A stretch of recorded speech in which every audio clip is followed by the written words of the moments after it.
Good morning everyone, कैसे हैं आप सब लोग। मेरा नाम है राहुल और मैं दूंगा आपको हिंदी ग्रामर का प्रैक्टिस सेट। ठीक है, मॉर्निंग के बजे होंगे 7, आपको मिल जाता है प्रैक्टिस सेट जिसमें कि आपको एक्सपेक्टेड क्वेश्चंस देते हैं हम। ठीक है, और ट्रिक्स देते हैं और प्रीवियस ईयर पेपर कराते हैं। और आज के पेपर में 25+ क्वेश्चन हैं। बाकी सारे लिंक्स टेलीग्राम के, इंस्टाग्राम के दे रखें, ज्वाइन कर लेना, PDF मिल जाएगी।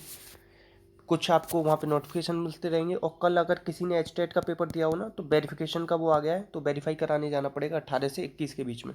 तो वो वीडियो देख लेना अगर आप में से किसी का एचटेट दिया हो तो। देखो, वीर रस का स्थायी भाव पूछ रहा है। रस का मतलब देखो, 8 रस माने भरत मुनि ने, 9वां रस होता है शांत रस। इतना तो आपको याद रखना ही पड़ेगा। ठीक है, और ये जो वीर रस है ना, वीरों में क्या होता है, उत्साह, इस चीज़ को याद रखो। और रति किसका होता है, श्रृंगार का। और श्रृंगार इस तरीके से शुद्ध लिखते हैं, शुद्ध अशुद्ध बहुत आता है। ठीक है, तो आंसर मिल गया आपको डी। ठीक है, और संचारी भाव ये पूछे जाते हैं, इनकी संख्या कितनी है, 33। ठीक है, ये याद रख लेना। नेक्स्ट, सूक्ति में कौन सी संधि है, सु प्लस उक्ति। सु प्लस उक्ति तो क्या हो जाएगी आपकी, गुणन होगी। सु प्लस उक्ति आपका हो जाएगा स्वर संधि। और कौन सा, स्वर में भी दीर्घ स्वर संधि, सु प्लस उक्ति हो जाएगा। ठीक है, आंसर क्या हो जाएगा आपका डी। नेक्स्ट, आपको उड्डयन में संधि बतानी। उड्डयन में देखो, संधि का जो होती है ना, वो वर्णों में होती है। किसमें होती है, वर्णों में। संधि का विलोम क्या होता है, विग्रह। ठीक है, ये दो चीज़ तो आप याद रखेंगे ही।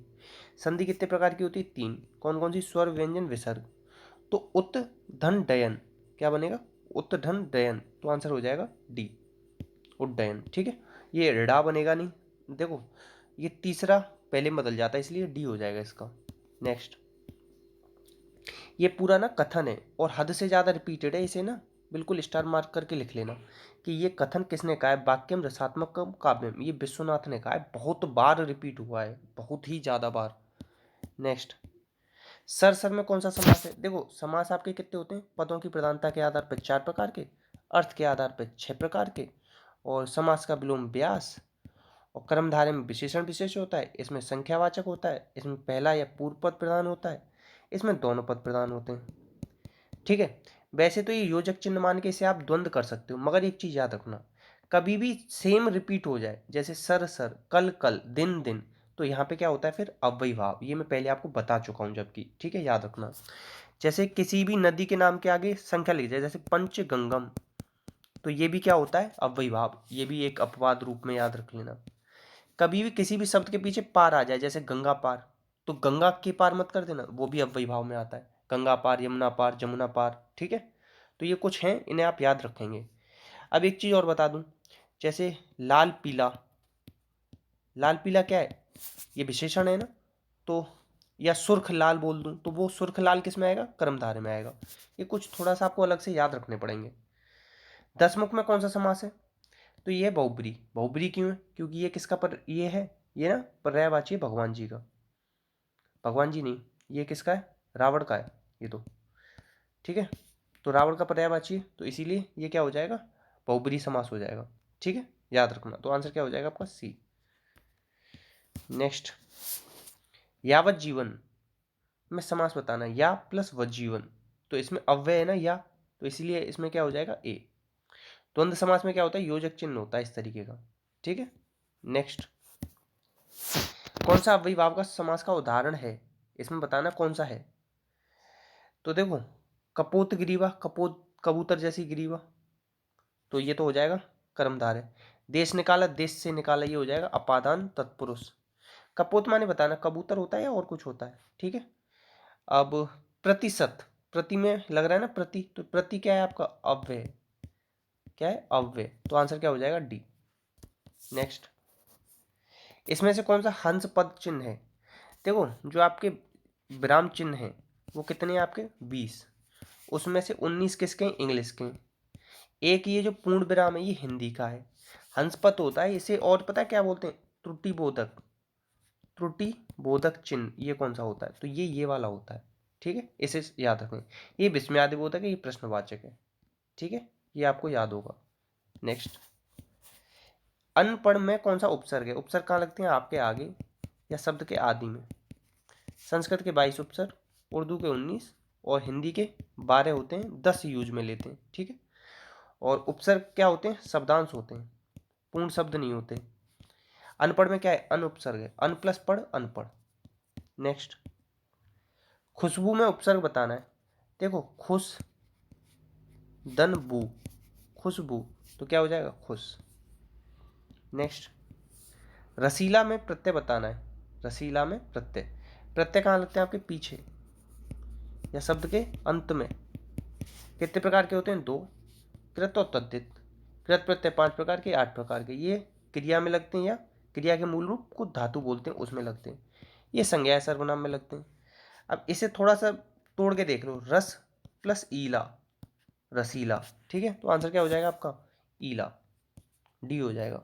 नेक्स्ट, प्रत्यय के भेद कितने होते हैं, मैंने 1000 बार बताया, और जब जब प्रत्यय बताया, जैसे कि अभी तो ऊपर भी बता दिया। तो क्वेश्चन नंबर 13 जवाब दोगे आप। और सबसे ज़्यादा स्पेशली थैंक है हिमानी मैम को, गीत मैम को, और भी कई सारे लोग हैं जो कि कंटिन्यू हर एक उसका जवाब देते हैं। तो थैंक यू सो मच, आप लोग बहुत ही ज़्यादा मेहनत करते हैं उसके लिए। नेक्स्ट, माखी का तत्सम क्या होगा, तत्सम क्या होते हैं, तत्सम ना संस्कृत के शब्द होते हैं। जैसे शब्द की उत्पत्ति के आधार पर 4 प्रकार के होते हैं, तत्सम, तद्भव, देशज, विदेशज। तो ये तत्सम यही होते हैं। ये माखी क्या है, तद्भव है। माखी का बनता है मच्छिका, ठीक है। क्या बनता है, मच्छिका। मक्खी बनेगा नहीं, मच्छी बनेगा नहीं, मच्छी होगा नहीं, मच्छिका होगा। नेक्स्ट, अब पोखरा का क्या होगा, पोखरा का तत्सम बनता है पोखर, पुष्कर, पुष्कर का बनता है पोखर। आंसर क्या हो जाएगा, बी। नेक्स्ट, उत्तर प्रदेश में प्रकाशित होने वाला हिंदी का समाचार का पहला कौन सा हिंदी समाचार है। देखो अगर केवल ये पूछ लेता आप, देखो पहले तो दोबारा से बताऊं, उत्तर प्रदेश से प्रकाशित होने वाला हिंदी समाचार पत्र है आपका बनारस अखबार। बहुत सारे लोगों को लग रहा हो तंदमार्टन, ये उत्तर प्रदेश से पूछ रहा है। अगर केवल होता कि हिंदी का पहला समाचार पत्र कौन सा है, तो वो तो उत्तरवाटन है। अब इसका आंसर जो है वो डी है, क्योंकि उत्तर प्रदेश में पूछा है, उत्तर प्रदेश में हुआ था बनारस अखबार, याद रखना। तो ये आपका एक और क्वेश्चन, हिंदी शब्दकोश में छा के बाद कौन सा वर्ण आता है। अगर ये पूछ ले कि छा किसके बाद आता है, तो वो आता है का के बाद, फिर आंसर ये होगा। मगर ये छा के बाद पूछ रहा है, तो छा के बाद क्या आता है, खा। ये दोनों अलग अलग क्वेश्चन है, दोनों को अलग अलग याद रखोगे। छा के बाद पूछ ले तो खा आएगा, छा किसके बाद आएगा, वो का के बाद आएगा। दोनों अलग चीजें याद रखना। छ, त्र, क्य, श्र, ये 4 आपके क्या होते हैं, संयुक्त व्यंजन होते हैं। कंफ्यूजन हो रहा हो ना इस क्वेश्चन में, तो कमेंट बॉक्स में पूछ लेना, वहां पे भी बता दूंगा, ठीक है। तो टेंशन मत लेना बस। और त्रा किससे मिलके बनता है, त प्लस रा से। छ किससे मिलके बनता है, क प्लस शा से, ठीक है। नेक्स्ट, अब जो ला है, ला को आप किस नाम से जानते हो, ला मैंने कई बार बताया पार्श्विक होता है। लुंठित कौन सा होता है, रा, लुंठित या प्रकंपित। अंतस्थ कौन कौन से होते हैं, य, र, ल, व। या और व क्या होते हैं, अर्धस्वर, क्या होते हैं, अर्धस्वर। जैसे इंग्लिश में होते हैं ना वाई और डब्ल्यू, इसी तरीके से उसमें कौन कौन से होते हैं, श, श, श, ह, ठीक है।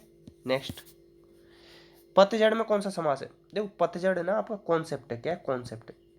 जैसे मैंने बोला पतझड़, चारपाई, चारपाई भी क्या है, कॉन्सेप्ट है। तो इन दोनों में क्या होता है, बहुब्रीहि समास होता है। नया अगर क्वेश्चन मिला हो तो प्लीज लाइक कर देना और शेयर भी करना। पित्राकृति, इसका संधि विच्छेद पूछ रहा है। देखो ये कृति है तो कृति ही रहेगा, तो ये काट दो, ये काट दो, क्योंकि यहीं पे 2 जगह विसर्ग है। और त्रा ना ता में बदल जाता है।